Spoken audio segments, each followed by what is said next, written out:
All right, well, greetings and salutations to everybody out there in YouTube land. I'm your host once again, Dan Thornton. I want to thank you all for tuning in this morning, the day after the screw job over in Dallas, for Lions Talk Live, morning show edition. If you haven't yet subscribed to Lions Talk Live, please consider doing so. We're, I think, 15 or something like that, subscribers away from 5,000. And from there, the march is on to get to 5,100. So if you haven't yet subscribed and you're one of the people out there that haven't, please consider hitting that likes button, subscription button, all the above buttons. Also, in case you're unaware, outside of being a coach, reporter, and a scout, I am a YouTuber who also dabbles in real estate and have done real estate for over 30 years. I'm considered one of Zillow's best or premier agents. So that means I'm considered one of the top 5% of realtors in the country. In the state of Michigan, if you're looking to buy or sell property, feel free to give me a call. Shoot me a text, 269-998-2384. All right, so before we get into the comment section and do the normal thing where we all kind of talk about a couple topics, I'm sure like you guys, I haven't gotten a lot of sleep. I stayed up working on the couple post-game videos. I'm sure some of you guys seen them, maybe you haven't, who knows. But I'm going to talk about this. So working on today's video to have some kind of notes when I got up after a couple hours of sleep to focus on some things. Nobody wants to talk about this topic. I get it. And I'm not saying the NFL is rigged. I'm not saying anything like that. But I am saying things have changed in the NFL. 5 years ago, 4 years ago, whatever it was, Roger Goodell in the NFL was staunchly against being around or even associated with gambling. They never wanted the proprietors of anybody being able to say, see, the game is rigged. That being said, I'm sure we all know that last week when the line came out on this game, it started off at 6.5 points. Then it got down, I believe, as low as 4 points. Then in the last 48 hours, a ton of money came in on Detroit. There's no way for me to know, you to know, or anybody else know if they just took, the line or if they just played, who straight up, who's Detroit's going to win, Dallas going to win, etc. That being said, it sounds like almost $500 million came in on this game. And we all probably know from looking at the sports books and, online stuff, 65% of that money was on the Detroit Lions. Now, again, I want to reiterate, I have no idea if somebody bet, take the points or not the points, whatever. I just don't know enough about gambling, and there's no way for me to know one way or another. That being said, we are going to talk about today the 2-point conversion. And when we're done griping about that, I also want to talk about some of the positive things that, yes, losing last night does for Detroit. Let's start with this, just to get out of the way before we go to the comments section. So we all probably are aware there's video of Jared Goff in the huddle pointing and telling Taylor Decker to go on over and report. We get that. We also get there's other video from a wider angle where you can see Decker and a couple other players go over and talk to the official. The official says Decker didn't report, 70 Skipper reported. Now, there was somebody in the comment section for last night's video that came out and said to me, well, how do you know Decker reported as eligible? Maybe he's talking about his shoes or whatever. The guy literally asked that. I said, well, let's do this. Let's look at the formation of the play. Look where Decker lines up. Look where Skipper lines up. And now to Decker's left, look at Amon-Ra St. Brown. Based on that formation alone, you can tell who they thought was eligible and ineligible. Skipper is lined up by the nature of where he lines up at a ineligible position. Even if he reports that he's eligible on the play, he cannot go out and catch a pass, which he doesn't. Decker, who the official says, man, I didn't hear him report, is lined up at a eligible position by the rule according to the NFL.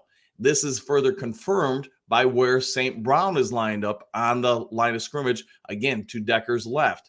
So a bunch of things really got to go wrong here for everybody to be able to say, well, they never did this or that.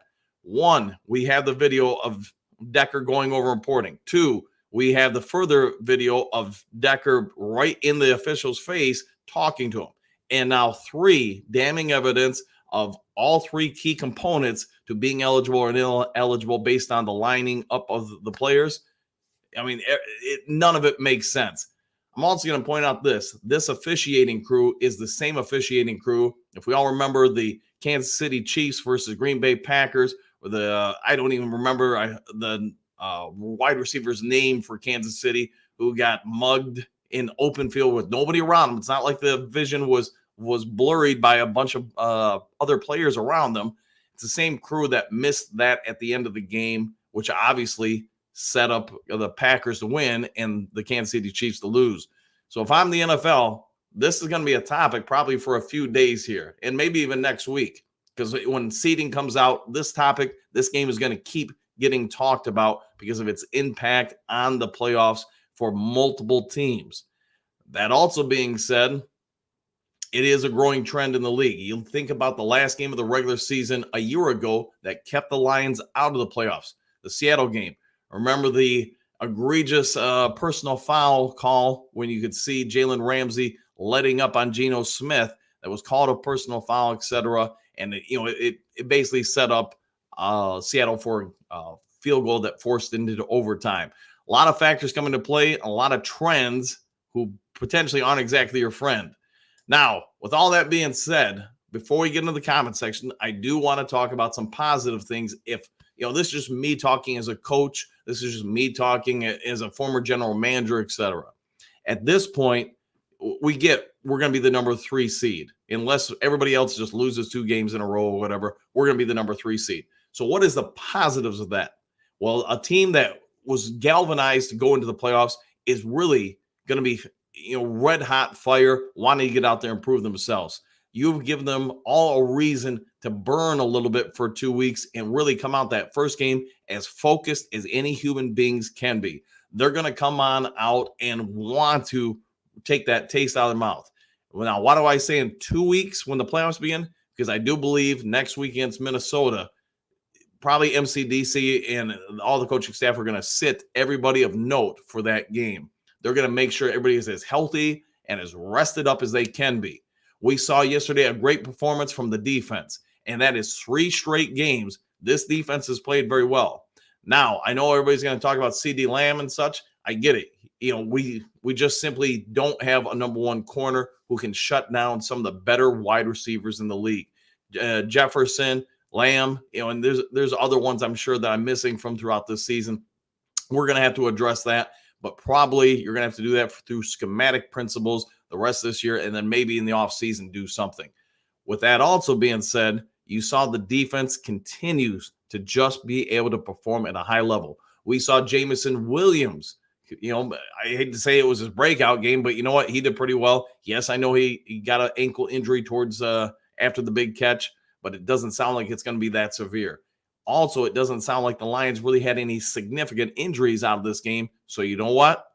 You got everybody else in front of you and probably behind you in the playoffs having to play meaningful games today and then obviously next weekend. Couple injuries, couple tweaks, get banged up or whatever, those teams. You know what? You're resting fairly healthy and getting healthier before that game. Now, all right. That's the positive of it, and I'd be pushing that all week long, all off until the playoff games. Hey, we're going to go out there and prove to the world why we should not have lost that game. All right, I've done my speaking and talking about it. Now let's get in the comments section, get you guys going. Gary, good morning. Terrible call last night. Video shows Goff telling Decker to report in the huddle. He goes over and reports these terrible calls have to stop. We won that game. Yeah, and I would say this too. We get the 2-point conversion. Dallas still had timeouts. They had 23 seconds. They've got a kicker with a leg. It is possible that they could have gone out there and hit it. The problem is, to your point, Gary, or my point, you've robbed the Lions defense of that opportunity to go do it. Dr. Detroit, this makes me not want to watch the NFL. It has been like the WWE and the NBA for too long now. I hate crying about refs, but this was so obvious. It's sad. It is. And again, you guys heard me go on my list of reasons why this makes absolutely no sense whatsoever. Hey, let me know your thoughts on it. Gary, look how long it took to throw the flag after the play. That's complete horse. Yep, I agree. And I know I mentioned it last night. Somebody had said, and I didn't confirm it, so take it with a grain of salt, that it was 16 seconds after the play. Let me tell you, If you got to wait that long to throw a flag, it's almost like somebody's in an earpiece telling you, nah, we need you to throw the flag on that play. All right, one funky. The ending stunk, but instead of talking about the officiating blowing the call, can we talk about Goff underthrowing Mitchell or Goff underthrowing the one pick or Goff not even looking at the other pick? Hey, I'm going to say this, man. Probably nobody in Dallas is talking about that throw to Ife Melifonwu. Probably, it happens, man. And I get your point. Yes, Goff did not play a perfect game. I'll also say this, with no timeouts on the clock, Goff took the team down the field and scored a touchdown and then hit the 2-point conversion the first time to potentially win the game. So while you're pointing out some of the bad things, sure, I get it.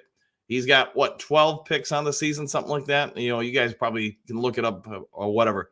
How many other quarterbacks in the league have less than him? So just a thought there. I mean, he didn't play perfect by any means, but I also say this. He did some good stuff out there. Gary, I'm proud of our team. We can beat everybody but the refs, yeah? And you're going to have to play like you got to beat everybody, including the refs. Mr. Nico, good morning, coach and crew. I was upset at MCDC at some of his calls, but we were only playing for a higher seed.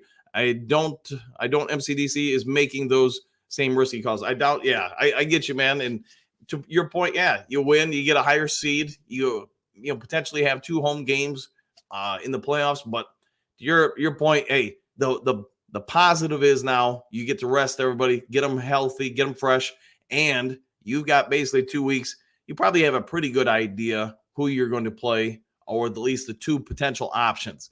So instead of really focusing on doing anything against the Minnesota Vikings next week, you got, me as a coach, I've got 2 weeks to have my coaching staff, my scouts, and everybody do everything they can to focus on probably 2 or 3 potential teams that we're going to face in the postseason. And I'd have them starting today, working on everything, every formation, every ounce of video or whatever. There are positives to losing last night. I want to be clear on that. Southwest Lion, effed by the refs in Dallas again. That referee, Allen, is a liar. And I would say this, like I pointed out, the fact that he's also the same officiate, or this is the same officiating crew that did the kind of job on the Kansas City Chiefs versus Green Bay Packers at the end. The trend is your friend at the end of the game. And this doesn't get talked about enough in college or professional sports. As a scout, part of my job is to go out there and assess, okay, the athletic ability, the talents of players, but also how they do under duress. And let me tell you, not every official does well under pressure. Roger Goodell needs to look at that when it comes to officials as well, because people that choke on the whistle are just as bad as players who choke under pressure. Darnell, we got. Good morning, coach. Did you notice the refs called all the holding calls on Detroit? None on the Cowgirls? I did, and what I can say is it's a little bit concerning that apparently only one side of the ball knows how to hold, apparently. And I'll leave that at that, but give the Lions some credit. They overcame a lot of that, just not enough of it. All right, Bit Lady, good morning, coach. Before we closed off the podcast yesterday, I told you I hoped for no controversial zebra calls. My gosh, here we go. Clearly, Decker reported and 70 never reported. But ref brain farted. Yeah, I get that. Bit Lady, Dan was pissed in the presser. Also, we had 7 at the line, including Decker, so no illegal formation either. Film don't lie. Skipper running on late was a decoy. I also heard MCDC pregame to ref. Yeah, and the hard part is I don't think anybody in the universe thinks MCDC is a liar or somebody who's going to, kind of try to make things look better or whatever. That's just not his nature nor his personality. And he says, if he says in the pregame, he went over all these situations with the officials ad nauseum, to me, it's further evidence and confirmation this particular refereeing crew does not handle pressure well. Because of that, they probably, like you said, kind of had a moment where they couldn't think and process. And that's a problem for somebody whose sole responsibility is to interpret the rules and the plays on the field. If you can't blow the whistle, right or wrong, one way or the other on the field, or interpret how things are supposed to be processed, then you can't be out there as an official, especially in a game of that magnitude. Bit Lady, quite a disappointing conclusion where your team feels they are cheated the boxes and also did the due diligence with the refs. Yeah, it'll be interesting to see what comes out about this in the next couple days, if anything. But yeah, it's not a good look for the NFL. Southwest Skipper said he didn't say anything. The Lions could have gotten a better shake from the WWE. Yeah, and that unfortunately there's a growing trend with people, not just for the Detroit Lions. I mean, I get we've had more than our fair share for decades now with odd officiating calls, I guess you could say. But you're seeing more and more fans across the country believe that there is something shady about the officials. And if that continues to happen at a larger and larger pace, it will have an effect on the marketability of the NFL. Drake, what do you got? Get them, coach. Can't wait to hear what you have to say on this one. Well, hey, you got it. Hopefully you're listening. Hopefully you got it. Southwest Lion, the Emperor has no clothes. The officials are clearly in the wrong. Yeah, I would agree with that. There's no way you can talk your way around it. All right, Kurt M. Lions always get jobs. Same old Lions in that regard. Unfortunately, today you are correct. One funky, the ref's official statement was that Deckard never reported. Dude messed up and won't admit it. I agree, because he probably sees the video and says, oh, he's right in my face reporting, and somehow I missed that. Yeah, I agree with that. Southwest, the only conclusion is that that this happened in a non-playoff game. Maybe this will fuel the Lions for a long postseason run. I certainly hope so. Yeah, I agree. I think if you're MCDC, in his strength, we talk about it all the time. He's not a X's and O's guy on offense or defense. He's not OC. He's not a DC or whatever. His strength is motivation.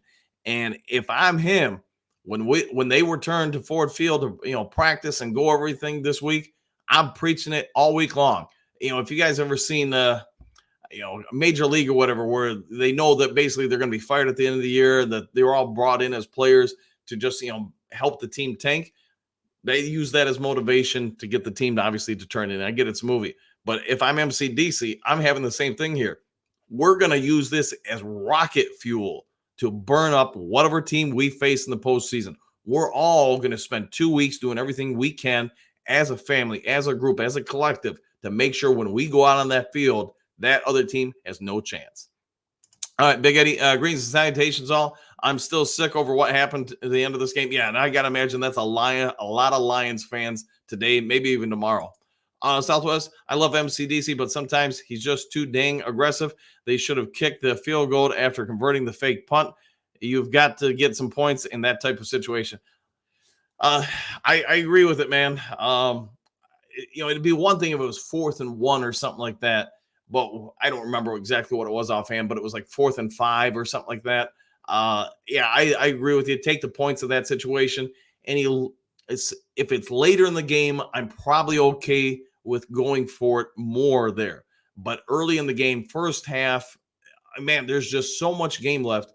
Games, in my opinion, as a coach, are accumulation of rights and wrongs. And the more rights you can do, especially early in the game, you have different effects as the game progresses and gets shorter and shorter. To your point, and who knows how it all plays out in the end, but you take the field goal there, then that extra point is meaningless at that point. So you're in a position to win. You probably kick the extra point. Yeah, I mean, we all get it at that point. But MCDC, and it is his nature. He true to himself. You're going to be the riverboat gambler. You got to take the good with the bad. But at your point, you moved the ball down the field. You need to get some points. You would have been down 7-6 or whatever at halftime. So he's done this before, and he's probably going to do it again. One funky Southwest, my condolences is that now my consolation is that right now we might get to see Hooker in week 18. Yeah, sorry, man, I can't read this morning. One funky, you are right. There is some potential now that you'll see Hooker. My guess would be in the second half of next week's game. So there will be reasons to watch that game for sure. Bit Lady, I mean, give me one try to win the game on offense in Dallas. I would take that every day of the week and twice on Sundays. So talk about other plays, etc., is irrelevant. That late, refs got to be better. Yeah, and There's a lot of blame to go around this morning for sure. Spencer, Sheila Hamp better make a statement about last night's game. She needs to stand up for this. You know, in this situation, I would agree with you because there does seem to be a wee bit of a history between these two teams, especially when Detroit goes to Dallas. So I would, it's going to cost her some money. She's going to get fined, but I would come out and make one hell of a storm that we are not going to continue to accept this. It's one thing to lose. It's another thing to consistently, when we go to Dallas, get so many odd, egregious calls. It does lead to the idea that maybe something's afoot. All right, Southwest, both of those interceptions were on Goff. I would agree, but especially the second one. He had time to make a better decision. Credit to him on the final drive, though. Yeah, and my point on Goff is this. I agree. Those are bad throws. The problem with Goff is it seems like we're becoming more and more like a lot of other fan bases. We all want to burn him down when he makes a couple errors. We all want to praise him when he does something good. And he's right, wrong, or indifferent. He's one of the better NFL quarterbacks. You bench him. Let's just say this. Do you really believe Teddy Bridgewater is going to be better than him or Hendon Hooker? And I'm just talking here today, not a year from now, not another offseason, whatever. So if there's nobody better on the team, you better ride and die with that guy. You better make him feel like, hey, you might throw a pick, but we got your back. And that's kind of where I'm at with it. This offseason, that might be different. Maybe you see something with Hooker. Maybe there's something, some free agent out there that you're like, whoa, he's an upgrade over what we have. Deal with it as far as burning down Goff at that point. But right now, you're 2 weeks away from the playoffs. I'm MCDC, the coaching staff, the players. You know what? I'm pumping him up because you cannot have a quarterback out there with shaky confidence and questioning themselves. You do that quarterback will never win. All right, Gary, what do you got? We can't have Jimmy Johnson losing on Ring of Honor night. I'd agree with that. Sorry, Detroit. So you're just going to have to bend over and take it in the tailpipe. Yeah, there's a lot of probably truth to that. Mr. Nico, last night was a bummer, but I don't think MCDC will make those same fourth down calls in postseason. Some other YouTube channels last night were only a cupcake away from being another like a former YouTube channel. Okay, well, everybody's going to have a take last night and today. I'm 100% sure on that. Lance, we got NFL is rigged. Let's hope not, but things like last night, they've got to give you a moment of pause. Dr. Detroit, yes, Funky. We can certainly give Goff credit for being unproductive, except one drive. He sucked, but in a playoff atmosphere, you aren't going to be able to protect the QB every time. That's unrealistic. And I would agree with that, Dr. Detroit. You, Mr. Southwest, there's a lot of you that have good points on them. The only problem is, again, what do you do about it at this point? There's probably a reason they haven't re-signed him long-term yet. But I'm going to also say this. Hey, for what you thought you were getting out of him, he's probably superseded most people's expectations. The other problem is going to be, who do you find that's better in the offseason? We all hope Hendon Hooker can be an upgrade. We don't yet know, and that's the problem. So there's a whole lot of teams across this league that would love to have a Jared Goff. There just aren't that many strong quarterbacks, and that's why they keep changing the rules. That makes it harder and harder for them to get hurt because there is such a shortage. But hopefully Goff at home or whatever in the playoffs, keeps playing better and better. Hopefully has a breakout game or two. All right, Robert, the refs got it wrong. I would agree. And that's the bottom line because Stone Cold said so. And he's from Texas. I'll go with that. I will go with that. Little John, what do you got? Clearly the Fords need a better party bus for the refs to pregame on, or we won't ever get a call. Yeah, you got to start wondering about that if maybe the Fords need to step their game up a little bit. Southwest, in retrospect, I understand Campbell going for the win. He figured the refs would F them in overtime instead. They F them over in the 2-point conversion. They did. And, if you guys watched the post-game show last night, I fully supported going for the 2-point conversion the first time. When you didn't get that, though, in the call, it's just me. I'm not saying, hey, you can't think otherwise. Me, I would have kicked the extra point at that point and went for overtime. Your defense, hey, it played pretty well. Maybe it's time to just have some more faith in them. I don't know. When you lose, you can always second-guess stuff. Don, yep, that's Bologna. I'm tired of this stuff. Every single year we have to deal with some less than ideal calls. Sick of it. Yeah, there's a lot of Lions fans that feel the way you do today, Don.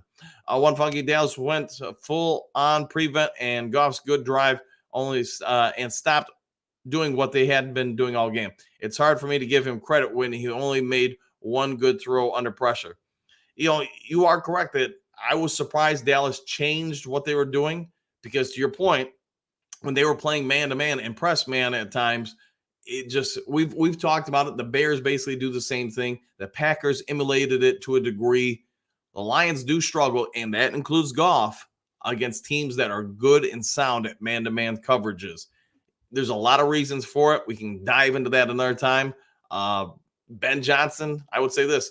When I think about blame for the offense's performance overall, like I said, a lot of it's against man-to-man, a lot of it's against pressure, etc. Some of that needs to come from Ben Johnson as well. To me, it felt like he called a very conservative game. And really a lot of the stuff that Buffalo and Miami did in the running game to have success against Dallas, I probably like most of you, fully expected the Lions to emulate some of that. And I was shocked that never happened. Gary, I agree, Spencer. If anything, Tom hopefully avoid a call like this in the playoffs. Can you imagine if this call was made in a playoff game? Yeah, they would. It would be a topic probably for a solid 5 days in the national media. Don, man, this bigger than ranting about Goff. I would, yeah, I see what you're saying there.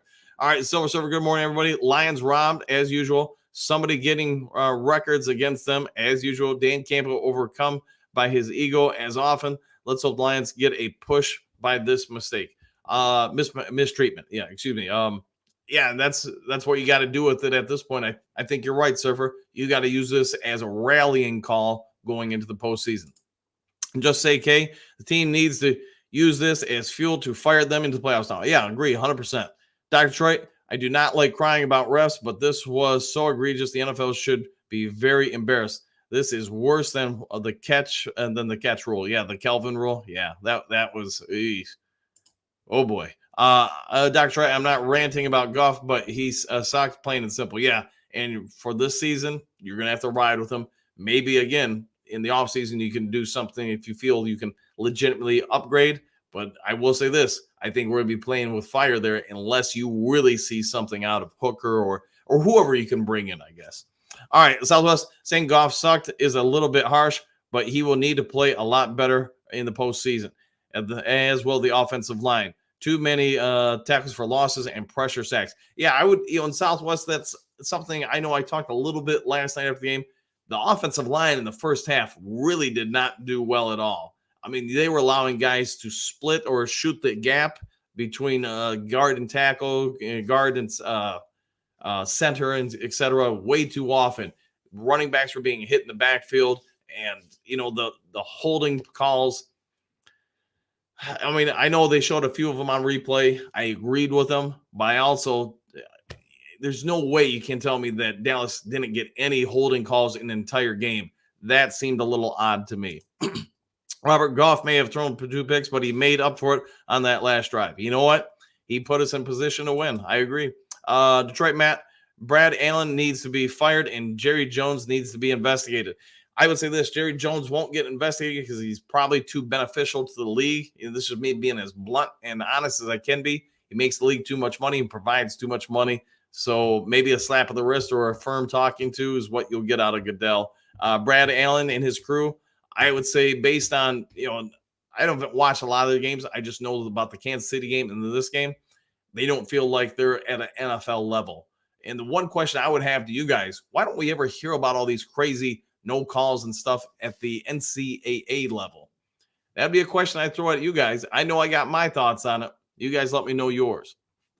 Just say, K, Goff went down the field to score with no timeouts, and we are worried about that versus Lamb being the second straight receiver to catch 200 yards on us. You do have a point there that, they're going to have to figure out something this offseason. If you were going to play man-to-man, and which obviously they're trending towards playing more man-to-man like they did towards the end of last year, you're going to have to be able to cover people. Yes, you're going to give up some chunk plays like the 90, whatever it was, 92-yard touchdown.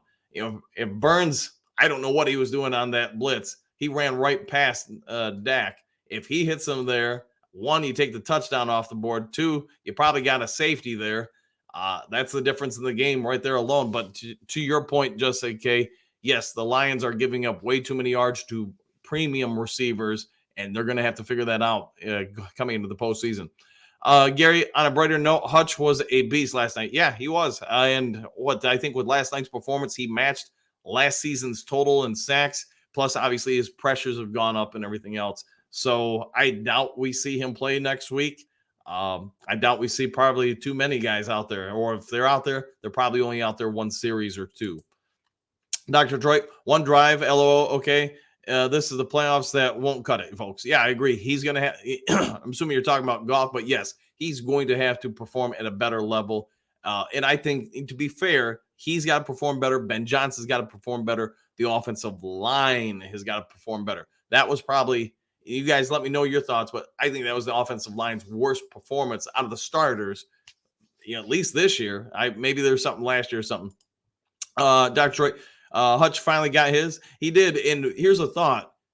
Is his performance last night a correlation of the last couple of games, him getting less snap counts? Instead of getting 90, 95% of the snap counts, he got down into the low 70s.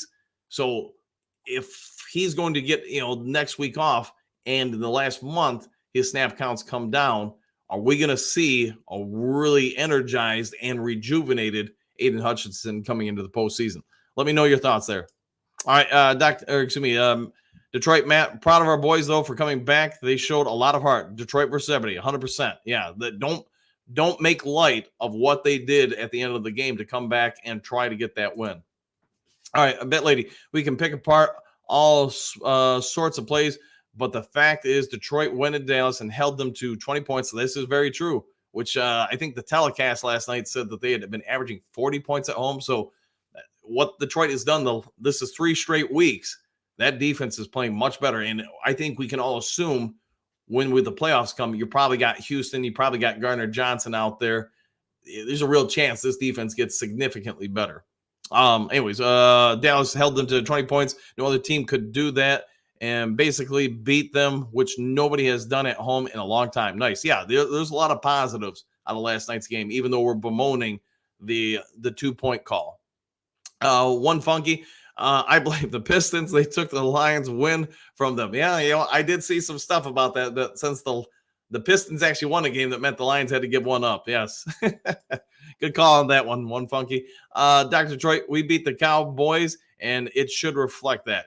It should, but unfortunately, it's not going to. Robert G. Lamb had a great game, but he was not the deciding factor. He wasn't, but man, you're going to have to figure out something about taking away primary receivers if you're going to play so much man-to-man, because Sutton got used a little bit last night, and I think Sutton's a good player. I also would say this. He's against, like most of our cornerbacks, against bigger, more physical receivers, say like Seattle's or other teams. The Packers, we seem to struggle with that. We just don't have guys that match up well in those situations. Don Goff, if Goff is your argument, you lose this one. Okay, we'll go with that. Dr. Detroit, Lamb was unstoppable for sure. Yeah, 100%. Robert, good morning, all. Dan, can you shed some light on this game? Hopefully you've been watching for a little bit here, Robert, and you've seen my opening comments on this. All right, Southwest Lions directly contradicted the BS from Allen. It's not going to change a result, but Allen needs to be fined, suspended at a minimum. He should be fired. What I'll say about this is, because I know the NBA rules and guidelines for officials vastly deeper than I know the NFL ones. NBA, you are required to have a 96.5 rating. What does this mean? When the lead assigners and officials, etc., the head of the officials do every game's review, they have to be able to watch the games for all the officials, and they have to say, in their opinion, 96.5 your calls are correct. means your margin for error is only obviously 3.5. NFL, I think it's about the same. I want to say their standard is 94%.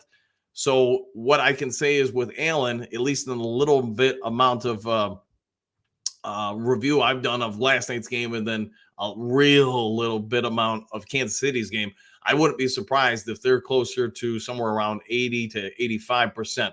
And that's without me doing a deep dive. So again, take it with a grain of salt.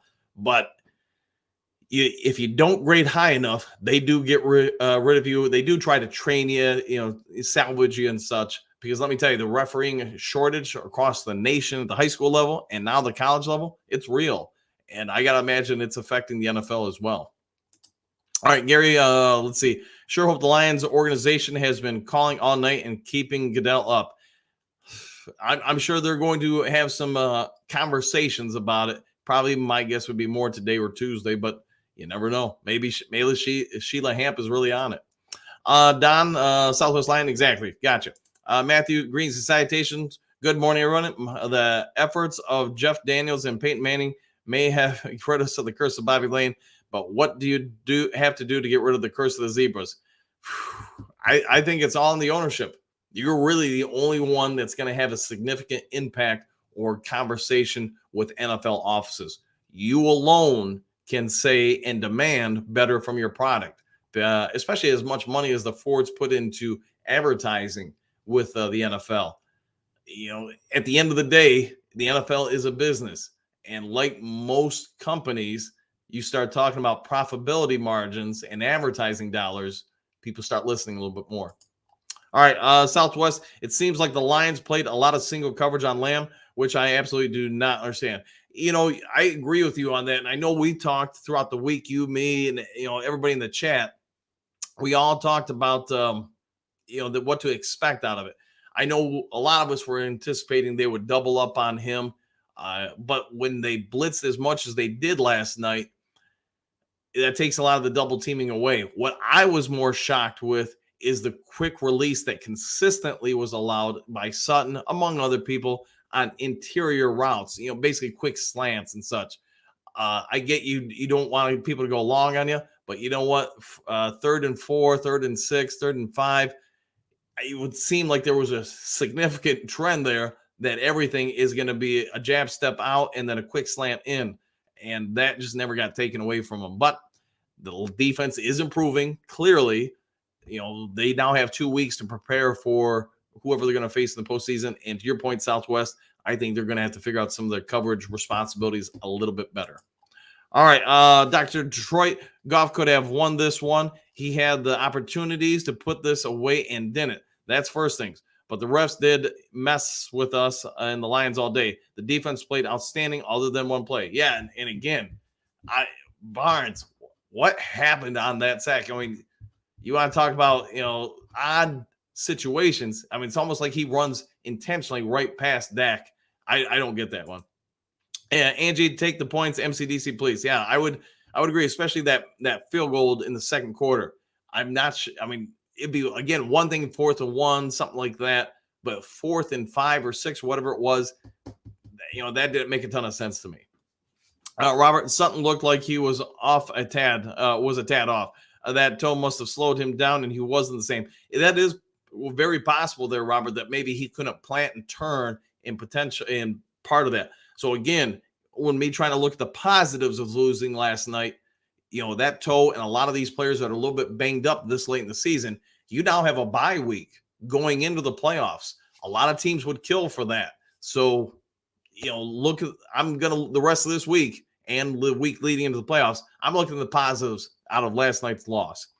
Don, we got hollering about what Goff should have did. Sounds silly. I'm sorry. Hey, moving on forward from it.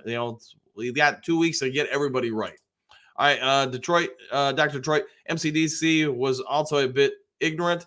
One, he didn't work after 2 attempts, take the points. Yeah, and that's kind of my point. I get, okay, you had a play, you totally had set up.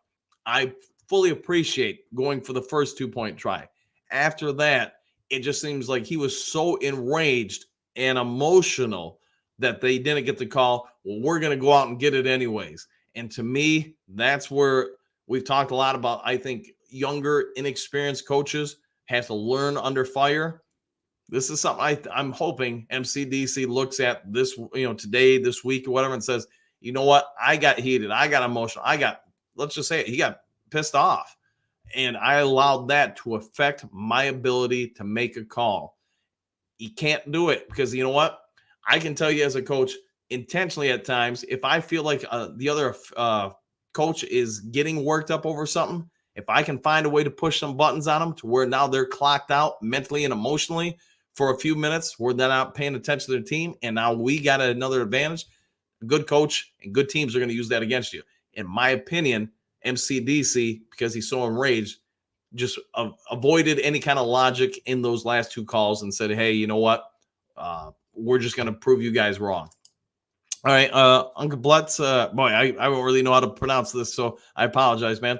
The refs just stuck to the NFL script. The Rams are coming. Yeah, and it could be as simple as that, man. I hope it's not scripted, but there is a real strong chance now we're going to host the Rams, and you know what?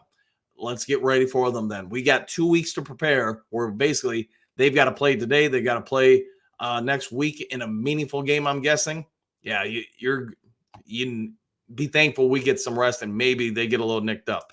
All right, Southwest, Dr. Detroit, Goff needs to play a lot better, but the offensive line didn't do him any favors. I agree with that 1,000%. It didn't do the running game any favors. The pass protection was not what it normally is for Detroit. So I would say, to your point, Southwest, there's going to be a lot of quarterbacks that struggle with that throughout the game. Even on the long pass to JMO, he was hit as he was throwing it. Yeah, he took one right in the chest on it for sure. So I agree with that. Let's see. Don, take the point so the refs could call holding on a 50-yard pass play. No. Yeah. I mean, is what it is. Pick your poison, I guess. Robert Hutchinson looked like he was his old self. He had that quick first step again. Nice to see. Yeah. And again, you guys let me know your thoughts, but it looks like it's paying dividends. The fact that they've, obviously pulled back his workload the last couple of weeks. To your point, Robert, he looks like he's getting some spring back in his step. Dr. Detroit, Don, you can say that all day. I think his PFF is like 30. That I have no idea about. So you guys would know more about that than I would. Robert, what do you mean he didn't? He drove them down and scored 8 points. He did. Got PFF. Yep. Dr. Detroit, the offensive line can't play perfect every game, fellas. I would agree with that also. That is what you are asking, and it's playoff time. That won't happen. Yeah. But the good thing is, again, I'm guessing you're not playing to win next week, so you're probably resting a lot of these guys. And you know what? It should be a huge advantage for us for next week, or excuse me, the playoff game. One funky Southwest. That was the only good throw under pressure from Goff last night. Meanwhile, Dak had made more than a few. I agree with that, but the other part of that is one funky is, CeeDee Lamb. He beats man-to-man coverage. And I would say this, outside of Jameson Williams, there's, St. Brown has a lot of good strengths about him. Getting open consistently against man coverage is not yet a strength of his. He does it okay. He just doesn't do it over the top great. You could go down the list with our receivers and tight ends in that regards. So that's one thing the Lions are going to have to address. Is going to have to get better at who they have out there in the secondary if they're going to play so much man-to-man. And the other part is you've got to get more and more pressure. We got pressure when we blitzed. Our pressure when we didn't blitz, it wasn't bad. It wasn't great. So a lot of things to digest going into the playoffs. Hooker rigged. It's possible, man. Not going to rule it out, but let's hope not. Greg C. Campbell was never going to kick the field goal. He didn't want to take the game to OT, win or lose. Team was already very beat up. JMO and Laporta both very hurt. Yeah, Greg, you could have a point there with that. So, and with the playoffs looming, maybe to your point, maybe it's like, you know what? If we lose, it's not the worst thing. If we win, it's not the greatest thing ever either. So, things to consider going into the next 2 weeks. Dr. Detroit, he played well on one drive. That won't cut it in the playoffs, guys. He needs to do better, and I think even he would agree. Yeah, I think you're 100% right. I'm sure Goff would agree with that. All right, Southwest, They played far from perfect. It wasn't just the pressure on Goff. There were a lot of tackles for loss on running plays. Yeah, and a lot of that is because guys were getting hit basically as soon as they got the ball. Excuse me. Robert, I think you should give Micah Parsons some credit. He's a beast. He is. And I was surprised that we, again, in the running game, that we didn't emulate some of what Miami and Buffalo did. All right, Don. So if it's playoff time, don't expect perfect from nobody, Goff included. Yeah, I agree. Yeah, there's a reason why those teams make it there. They can all play. All right, Don, contradicting statements. It happens, man. Thomas, hopefully the Lions take on the Lions versus everybody attitude. I think they're going to have to, and I think to your point, Thomas, maybe this really pushes that up a notch going into the postseason. All right, Southwest. I have no issue with Campbell going for 2 at the end initially, but I was thinking kick the extra point, but I think he made the right call. Okay, we'll go with that. And I agree. Dr. Detroit. No, we just need Goff to be good on bad, like he was. Expect one drive down. That's all. The defense did their job. So who is this loss on? Hey, put it this way: the loss is on everybody. It's on the offense, it's on the defense, it's on the coaches. We can talk, and we have talked about Goff hasn't played a great game. We can also talk about if Barnes makes the it seemed like fairly easy tackle on Dak Prescott. That's 2 points for you. You take away 7 points. That's a 9-point swing, fellas. That means Dallas only gets, I guess, 11 points the rest of the game. Detroit wins. You can talk about the secondary allowing CeeDee Lamb to have 4 billion yards receiving. So there's a lot of blame to go around, and we shouldn't just focus on one aspect. There's a lot of learning opportunities for the entire team. All right, one funky. Robert, D-Law is a monster. Parsons had a good game, but D-Law is the guy that makes that team go. Yeah, and he kept shooting gaps in the offensive line and causing a lot of problems. I agree with you on that one, funky. Michael, howdy, Dan Lions faithful. Good morning to you too, my friend. Southwest, the loss is primarily on the official Allen for outright lying to the Frank the Lions. Yes. I would agree. Probably not Allen's best moment ever. Robert, they will come out and have a Denver game performance that beat whoever they face in the first round. That's why I think you gotta be thinking at this point.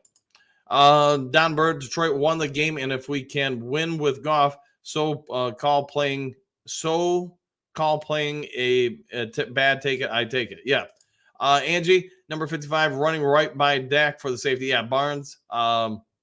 We had plenty of opportunities to win this game. Should have kicked. Yeah, there's like I said, there's a lot of stuff where you can say, hey, we woulda, coulda, shoulda on this. Dr. Detroit. So the defense was amazing except one play. Did the running game go good? Did receiver make a ton of drops? Did the O-line play well? Did Goff play well? Was coaching bad? What was it then? Dr. Detroit, I think it's a little bit of everything. But again, when we're getting to the playoffs and you're playing a team in Dallas that's as talented as you are, the margin for error is going to be just small nuances. So that's where Detroit's got to get a little bit better. You got to have less holding calls. You got to have less interference calls, just a lot of stuff like that. This is a young team, and they are growing up a ton. The coaching staff is growing up a ton as well. I'm hoping this is really a great opportunity for everyone, coaching, players, management, to take it up another level. The refs too. All right, one funky. Allen's statement was that Decker never reported. The film suggests otherwise. Yeah, and again, if you didn't catch the beginning of the show, my problem with it is, one, you have the video of Goff telling Decker to go. You have another video of Decker going over it and being just literally a foot or two from the official. Now you have the third component. When they line up on that trick play to Decker, where Skipper's lined up, he wouldn't report as eligible because he's lined up in an ineligible position.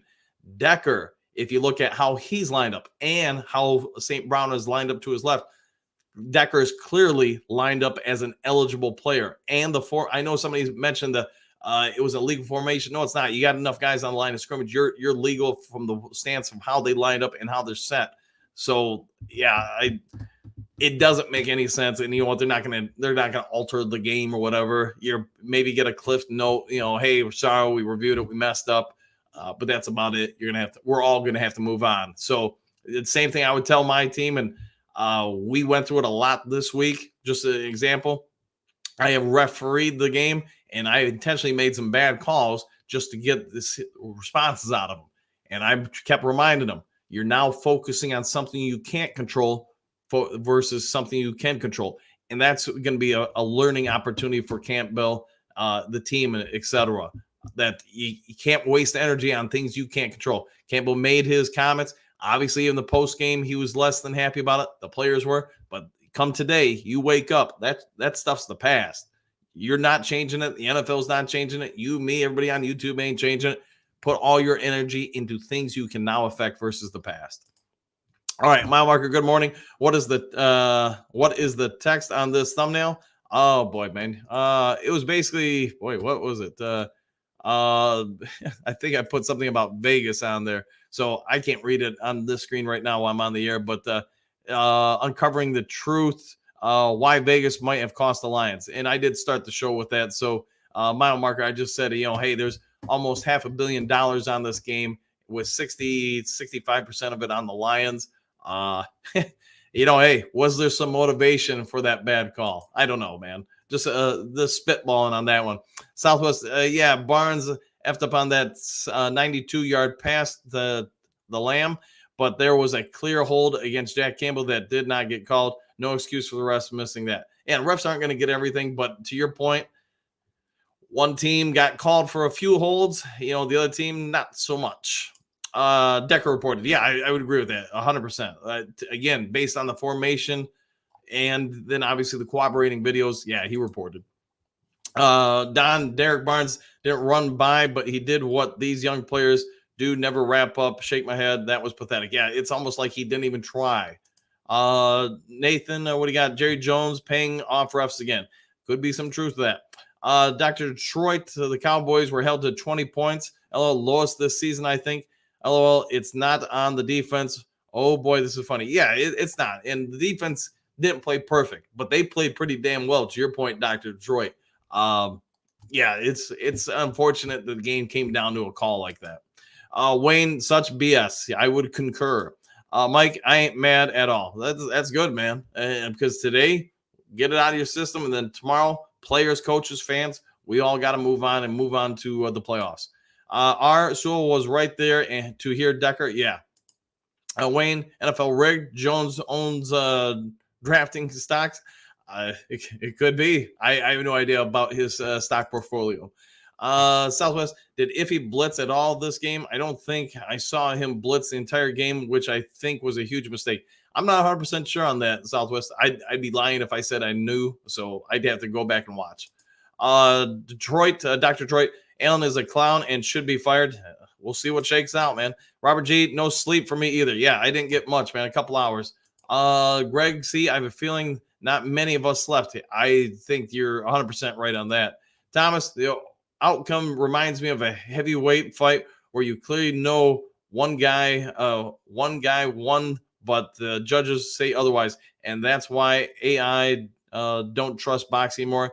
And UFC is more popular. Yeah, I think to your point, I think most people know that boxing has had some vested interests in the last, century or so of the sport.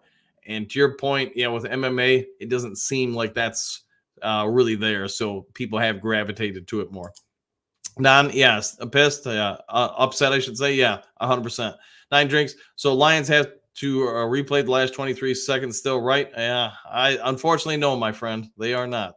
Michael, not going to win many games kicking field goals versus touchdowns. This is also true, especially on the road. 144, great game, BS call, but can Goff throw to his left or what? Throwing across his body. If you and I can see that's not a strength of his, to your point, to the left side, as an OC, would you be calling plays that, especially with the game on the line, where he's going across his body to the left side? So that's what I was saying. There's blame all the way around to be on this. And no offense to James Mitchell, with the game on the line in that moment, I don't think I'd have him out there either. But that's me. Hooker time. I believe there is a court case that established the NFL as an entertainment business. You are correct. You are right about that. Meaning no difference than wrestling. Rigged. Yeah, because I forget. I think it was Jets fans filed the case, and that's how the NFL got out of the case. Is they said, yeah, we're sports entertainment, and that's also kind of my point earlier when I said, hey, why don't we see any of this in the NCAA? So think about that for a minute, and you guys come up with your own conclusions. Don, these type of calls need to be able to be reviewed. That would be nice. And again, the only person from a Detroit standpoint that can try to make this possible is Sheila Ham-Ford. All right, one funky Barnes out there just trying to use his shoulder to just go through people was getting annoying. Yeah, and I don't know if maybe he doesn't want to grab and hold on people because that shoulder of his is still messed up. But if that's the case, he shouldn't be out there. And Dr. I agree on this. Was absolutely thievery. Hatman, good morning, Dan the man. How many games have the refs cost other teams a win? So proud of our Lions. That's the one thing I would say, especially this year, you do see a growing trend of fan bases pointing out missed calls towards the end of games. To me, it's one thing. Okay, so use a holding because I know somebody was pointing it out about Jack Campbell being held. And by the way, I think Jack Campbell played a pretty good game. It's one thing that's that line of scrimmage. You got so many bodies in there. I get live and without replay, it's things are going to get missed. My problem is when you have people in the open field where there's limited or no blocking or corrupting of your view, your line of sight to the play. Now when it gets missed, that's to me, that's a big eyebrow raiser or question mark, especially when you have multiple people out there, not just one person trying to officiate the whole field. The stuff with Allen where, it's just damning video. And then again, the formation the Lions use, none of it makes any sense. And there needs to be some coachable moments and teaching opportunities out of this game for the NFL and the officials. Like coach to win, where most coaches coach not to lose. I agree with you there, 100,000%. I love this team, the coaches, and the organization. We're going to make some noise in playoffs. You know what? Let's be honest. 2 weeks from now, the Lions win a playoff game. We're all going to look back on this game and say, you know what? That may have been actually, in the end of the day, a good thing for us. It may have helped take us to a whole new level. So, I like what you're saying there, Mike. Don, one funky, exactly. Wrap the man up this shoulder. Stuff. Yes, I agree. Barnes, if his shoulder is preventing him from making tackles and stuff like that, then he cannot be out on the field. Southwest Lions have 2 weeks to flush this and get their minds right for the postseason. The offense has to play a lot better. I agree with you on that, man. 1,000,000%. And use this as a motivating factor. Dr. Detroit, man, I am not complaining about defense. They played amazing. They did. And again, 3 straight weeks where the trend is clearly your friend. The defense is clearly growing, improving. Give AG some credit. I mean, at the end of the day, he's changed his schemes. He's changed his principle. He's made difficult decisions, changing personnel as well. Now you've got 2 more weeks until the playoffs where Houston gets to get healthy, get right, and CJ Gardner-Johnson also. So now you're going to have some more depth. They signed Bruce Irvin, and I don't really think we saw a ton out of him last night. The only things that I was not really pleased with is stop putting Houston or Irvin out there to drop into coverage. Be honest with who they are and who they aren't. Put your players in advantageous situations for their skill sets. So, but to your point, Dr. Detroit, Detroit's defense has come a long way. All right, Southwest, Dr. Detroit, defense played great, although I would have doubled Lamb a lot more than what it looked like they did. Yeah, I'm not sure if they really did double him much at all because when he hit, it's basically when we were blitzing and in man-to-man coverage. So, but I will say this, since the Lions have gone back to what they did formationally and schematically last year, this defense has looked a whole lot better. Hooker time. By the way, if Lions had won Super Bowl last year, it would have bankrupted the NFL last year. Hence why Seattle won the game, last game of the last year. Yeah, I know where you're going with that. I mean, you guys have heard me talk about it, man. I'm not saying I'm right. I'm not saying I'm wrong. I'm just saying if it smells like fire, there's probably a fire. All right, Southwest, or excuse me, Dr. Detroit. Yeah, I still would have made plays. He is just that good. Yeah, Lamb is that good. Agreed. Ed, good morning, coach. What a mess the NFL is in. This will snowball. It's all over the news. Sad, sad day for the Lions in the NFL. Yeah, and the problem, it just seemed like for the last 20 years or so, most of these calls happen against specific teams, situations. They're so bad. That's why they get the calls in the Lions case. But now it just seems like it's happening more and more to other teams, and you're hearing other teams' fan bases, basically bemoan officiating the same way we have for 20 years. I'm not going to say in the 90s because I know I did a video on it last year about the officiating in the NFL and in regards to the Lions. I pointed on that video. I can't really remember a ton of odd or bad calls against the Detroit Lions in the late 70s, the 80s, the 90s. It's really, you get to about 2005 to the current time frame. And if you want to go back and check that video out, go through the video log. I make some points as to why I think the Lions have started to incur the wrath of Roger Goodell and I guess I just give a spoiler. Around that same time when the Lions started getting all these bad calls, it was also when Roger Goodell wanted to take the Thanksgiving Day game away from the Detroit Lions and basically rotate it through other teams. The Fords put up a big stink about it. And what do you know? Right about that time, that's when the Lions started getting all these odd calls towards the end of games. All right, Dr. Detroit, the field is mic'd. Not sure how someone has somebody's got the audio. Okay, you can see the people for the television show, stations and stuff with the boom. God, what do you want to call it? And sound catchers, the boomers out there. The big clear plastic stuff. The NFL has the audio of it. They can easily live it on the spot, hear what's going on out there. So will they ever give up that video? Probably not.